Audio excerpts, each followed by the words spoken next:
அதிக கனமழை எச்சரிக்கை வந்து தென் மாவட்டங்கள்ல நம்ம கடந்த சில நாட்களாக கொடுக்கல. பட் கடந்த 2-3 நாட்களாகவே தென் மாவட்டங்கள்ல அதிக கனமழை அப்படிங்கிறது பதிவாகி வருகிறது. குறிப்பா ஆரஞ்சு அலர்ட் கூட நம்ம அந்த பகுதிகளுக்கு கொடுக்காம தான் இருந்தோம். ஒரு நாள் கொடுத்திருந்தோம், பட் மற்ற நாட்கள்ல கொடுக்காம இருக்கப்படுது. இதுக்கான காரணம் என்ன? தொடர்ந்து இந்த பிரச்சனை இருந்துட்டு தான் இருக்கு. அதாவது மிக கனமழை எச்சரிக்கை தருவோம். வனப்பகுதிகள், மலைப்பாங்கான பகுதி, அதாவது மேற்கு தொடர்ச்சி மலை பகுதிகளை ஒட்டிய இடங்களிலே உங்களுக்கு அந்த லோக்கலைஸ்டு ஆக்டிவிட்டி நடக்கும். ஸோ அப்போ வந்து ஃபாரஸ்ட் ஏரியா கூட அந்த மாதிரி இருக்கும் பொழுது மிக கனமழை கொடுக்கும் பொழுது அது அதி கனமழையா ஒரு சில இடங்களிலே நடக்கும் வாய்ப்பு இருக்கிறது.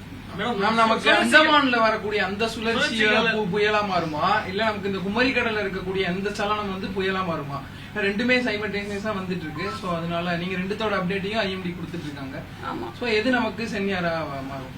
அதாவது ஐஎம்டில வந்து இப்ப குமரிக்கடல் பகுதிகளிலே இருக்கின்ற அந்த கீழடுக்கு சுழற்சி நாளே அது காற்றழுத்த தாழ்வு பகுதியாக மாறுவதற்கான வாய்ப்பு இருக்கிறது. ஐஎம்டியை பொறுத்த வரைக்கும் ஃபர்ஸ்ட் ஒரு காற்றழுத்த தாழ்வு பகுதி ஒரு டிப்ரெஷன் வரைக்கும் போன அப்புறமா தான் அதோட ட்ராக் நம்ம மார்க் பண்ண ஆரம்பிப்போம். அப்பதான் ஓரளவுக்கு சரியாக சொல்ல முடியும். இப்ப கணினிசார் மாடல்ஸ் நீங்க எல்லாருமே கூட பார்த்துட்டு தான் இருக்கீங்க. ஸோ ஒரு மாடலும் ஒரு விதமான ஒரு ட்ராக்கை காமிக்குது. ஸோ அப்போ வந்து இந்த 3 சுழற்சிகளும் ஒன்றோடு ஒன்று தொடர்போடு அந்த மேலடுக்குகளிலே சில மாற்றங்கள் நிகழ்வதனால் இந்த மலேசியா மற்றும் தெற்கு அந்தமான் கடல் பகுதிகளிலே இருக்கின்ற சுழற்சி அது முன்னேறி நகர்ந்து இந்த சுழற்சியோட குமரிக்கடல் பகுதி சுழற்சியோட சேர்ந்து இணைந்து மற்றொரு சிஸ்டமா அது வந்து மூவ் ஆகுமா அப்படின்றத நம்ம பொறுத்திருந்து தான் பார்க்கணும். மேடம், சுழற்சிகள் ஒன்றிணைந்து நகர்ந்து வருவதால் தமிழகத்தில் எந்த இடத்துல அதிக கனமழை பெய்யும்? அதாவது இப்ப வந்து அந்த மலாக்கா சவுத் அந்தமான் சி கிட்ட இருக்கிற சுழற்சி நம்ம தமிழக பகுதியிலிருந்து சிறிது தூரத்தில் இருக்கிறதுனால இம்மீடியட் இம்பாக்ட் தாக்கம்னு பார்த்தா குமரிக்கடல் பகுதிகளிலே இருக்கின்ற அந்த சுழற்சி தான் நமக்கு மழை தருவதற்கான வாய்ப்பு அதிகமாக இருக்கிறது இன்றைய காலகட்டத்தில். அதனால்தான் அடுத்து வரும் நாட்களுக்கு நம்ம மழை அலர்ட் கொடுத்திருக்கோம். நாளைக்கே சில மாற்றங்களினால வேறு விதமான பேட்டர்னை நம்ம கண்காணித்தோம் என்றால் அதற்கான அப்டேட் நிச்சயமாக. நவம்பர் மாதத்தோடைய அறிக்கை கொடுக்கும் போது நவம்பர் மாதத்துல இயல்பை விட பிலோ நார்மலா தான் மழை பதிவாகும் சொல்லி கொடுத்திருந்தோம். பட் ஆனா நம்ம சவுத் டிஸ்ட்ரிக்ட்ஸ்ல எல்லாம் நம்ம அதிகமாவே மழை பதிவாகி இருக்கு. சோ இந்த நவம்பர் மாதம் இனி வரக்கூடிய இந்த நாட்கள் மழை பொழிவு எப்படி மேம் இருக்க போகுது? பிலோ நார்மல் கொடுத்திருந்த மாதிரியே பதிவாகுமா, இல்ல நமக்கு அதுல சேஞ்சஸ் வர வாய்ப்பு இருக்கா? எப்பவுமே நீங்க பாத்தீங்கன்னா தமிழகம்னு இல்ல எந்த ஒரு இடத்துலயுமே ஒரு சிஸ்டத்தோட அசோசியேட் ஆகும் பொழுது ஒரு காற்றழுத்த தாழ்வு பகுதியோ இல்ல இந்த மாதிரி டிப்ரெஷன்லாம் வரும் பொழுது மழை இல்லாத நாட்களை விட இந்த மாதிரி சுழற்சியுடன் கூடிய மழை நாட்கள் அதிகமாக இருக்கும்.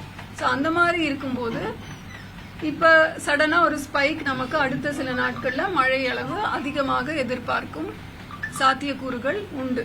அதனால இப்பவே பாத்தீங்கன்னா நேற்று வந்து -2 இருந்த அந்த இயல்பிலிருந்து வர டிபார்ச்சர் இன்றைக்கு +5 ஒரு நாள்லயே அதிகரிச்சிருக்கு.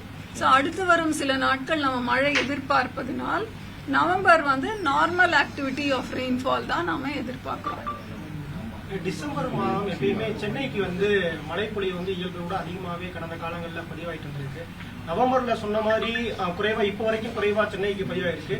சென்னைக்கு டிசம்பர்ல எப்படி இருக்கும்? ஏன்னா நெருங்கிடுச்சு. இப்போ டிசம்பர் 30ஆம் தேதி தான், நீங்க கரெக்டா அக்டோபர் 30ஆம் தேதி தான் சென்னை ஒட்டி இருக்கக்கூடிய வட மாவட்டங்களுக்கு மிக கனமழைக்கான வாய்ப்பு இருக்குன்னு ஆரஞ்சு எச்சரிக்கை கொடுத்திருக்கோம். எப்படி இருக்கும்?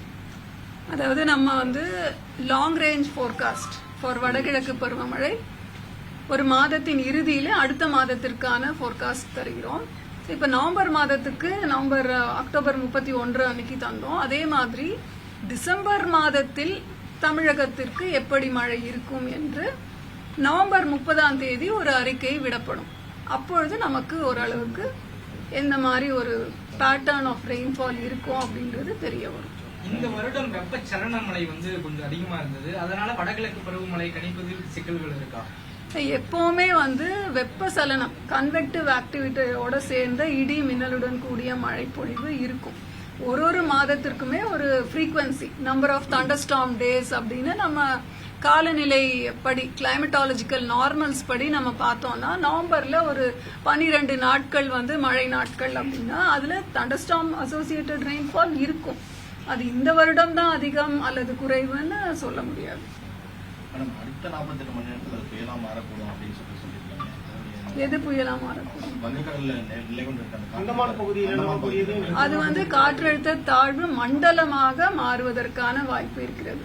Depression stage. எப்போ ஒரு டிப்ரெஷன் அடுத்த கட்டமான புயலாக மாறுமோ அப்பொழுதுதான் அதற்கு பெயரிடப்படுகிறது. அது கூட ஐஎம்டி கன்வென்ஷன்.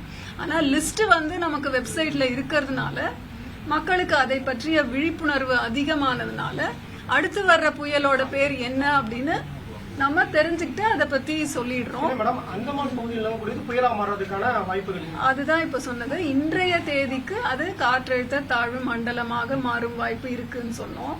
இப்ப நிறைய அன்சர்டனிட்டிஸ் இருக்கிறதுனால இந்த குமரிக்கடல் பகுதியில இருக்கின்ற ஒரு சுழற்சியும் அதுவும் இணைந்து ஏதாவது மேல சில மாற்றங்கள் வருமா அப்படின்றது வரும் சில நாட்களிலே நமக்கு தெரிந்துவிடும். பிளே ஸ்டோர் மற்றும் ஆப் ஸ்டோரில் இருந்து பாலிமர் செயலியை QR கோடு மூலம் பதிவிறக்கம் செய்யுங்கள். செய்திகளை உடனுக்குடன் பெறுங்கள்.